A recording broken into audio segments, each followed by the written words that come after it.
Hello, my name is Rasmus. My team has been preparing for interviews, so I got 1 week for myself to improve our old project recipe jar. So I spent some time on making it mobile responsive and also changing a lot in the backend and making the code more better. So I will take you through some things that I have changed.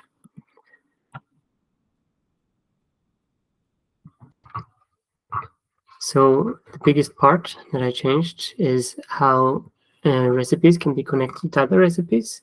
So if we look here at a recipe, for example, this is meatballs with potatoes and sauce.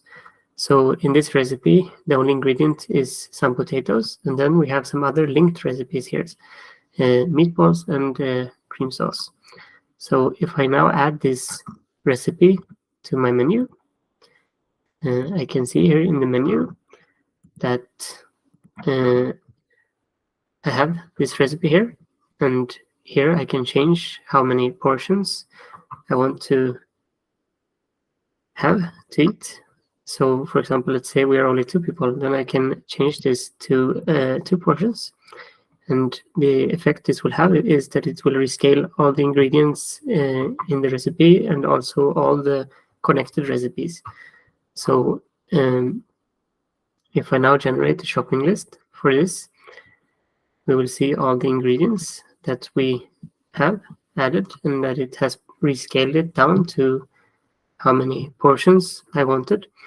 And also I've implemented so you can, this looks better. You can hide like from what recipe the ingredient comes from, and then you can also group the ingredients. So like here we had 2 different creams and now they are grouped together. So I can see the total amount of cream that I need. Then I can also expand this and see where each cream comes from, and I can also like see from what recipe they come from. I've also implemented so that you can mark ingredients that you have at home. So for example, water you tend to have at home, and maybe salt and some other stuff. So then these items that you have marked as home, it will also be separated in the shopping list, so you don't have to check, like skip the things that you have at home. Now they will be clearly separated from the other ingredients.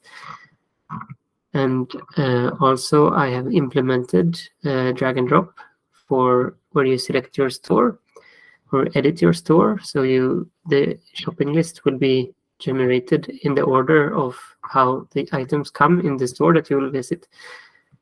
And you have to manually set up the order of the store. So now you can drag these different sections, categories of the store around, and you can also expand and see the subsections and also rearrange these and then save.